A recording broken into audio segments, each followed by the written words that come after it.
Nobuo Uematsu has announced that he has worked on his final project in composing video game music.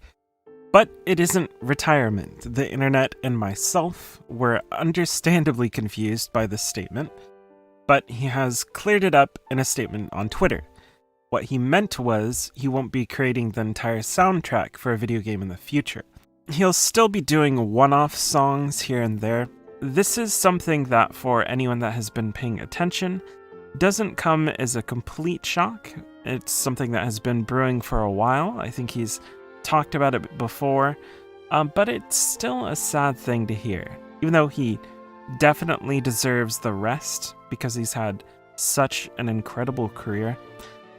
I want to celebrate the music of Nobuo Uematsu and the man himself in this video, and I suppose the best place to start would be by talking about the first game that he composed for, which is Cruise Chaser Blasty.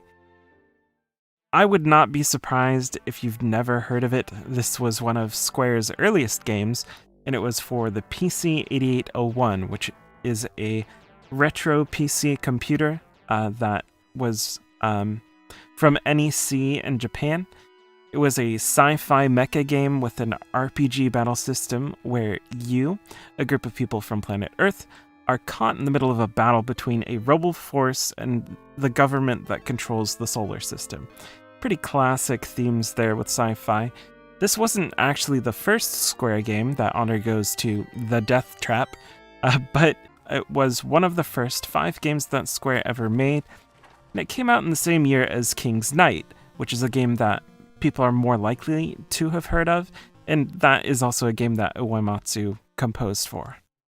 Nobuo Uematsu was with Square for around 20 years, so it makes sense that a lot of us that love his music would associate him with that company, though it is definitely very difficult for me to choose the best example of his music from that time.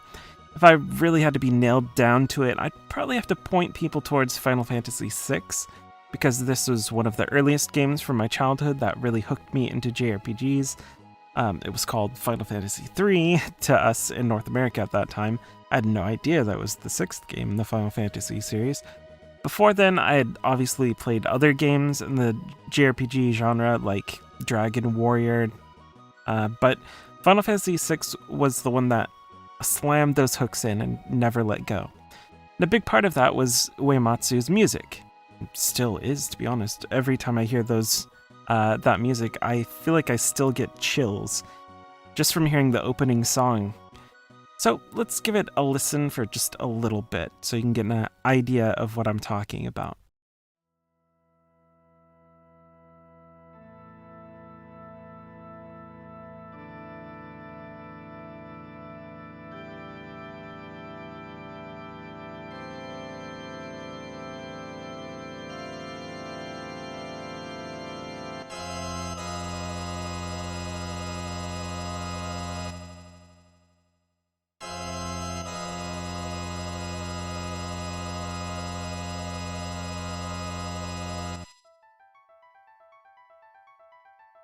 Other bangers from that game include Dancing Mad, Terra's theme, and of course the famous opera scene, which you would have to imagine Nobuo Uematsu was highly involved with, considering that he composed all the songs for that scene himself.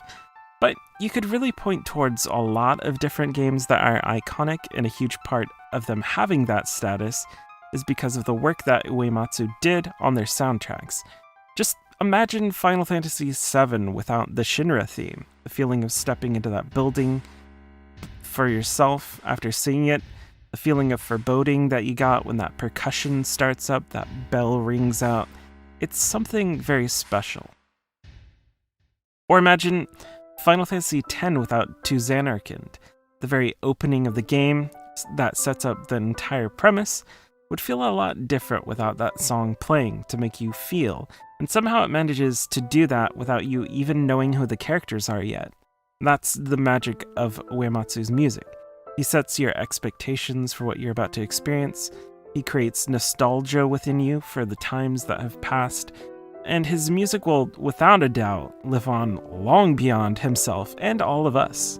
And of course, after his time at Square, he went on to do freelance for a variety of different games, many of those being Mistwalker related. But he would also come back to Square games from time to time, went to Compile Heart and did some stuff there with Fairy Fencer. I'll be honest, I'm partial to the earlier times that he spent at Square, which I'm sure is this combination of rose-tinted glasses, nostalgia, and the fact that many of those games are classics that easily still hold up today, which is why they're remaking all of them. If you look at all the games that have been coming out, Final Fantasy VII, Rebirth, and all of these things, there's a reason for that. I have mixed feelings about never getting a full game composed by Uematsu again. Like I said, it's perfectly understandable for him to have a rest, and he's given to us such amazing music over his lifetime, and over the entirety of my lifetime, but it does feel like Mistwalker never really reached the heights that many of us hoped they would. I think that they themselves might even feel the same way, though I can't speak for them. Especially after an incredible game like Lost Odyssey, or the very unique experience that The Last Story was. So even though Fantasian will be re-releasing to the PC, so at least we'll be getting that, I can't help but feel like with this announcement there's a bit of sadness, and not just at him ending his full compositions of video game soundtracks, but there's also a feeling of something left undone. But I suppose it's useless to speculate at what could have happened or what may have happened, because we only have the reality of the here and now. And in this reality, he's said that he won't be working on full soundtracks for games anymore. But we can always look back on an incredible legacy of music for some of my favorite games. There's so many times where I've turned on his music to make my day better, whether that was while relaxing and reading, or maybe I had a project that I was working on for work. I can definitely say that his music has made times in my life, whether they were good or bad, better. It allowed me to project and process my own emotions, as I often do with music, and for me that is a gift that I will always treasure. So, I suppose to play us out of this particular video, I'll give you one of my favorite pieces that Uematsu created, the main theme of Final Fantasy VII. If you have any music that you love by Uematsu, feel free to post it for everyone to listen to in the comments. Thanks for watching.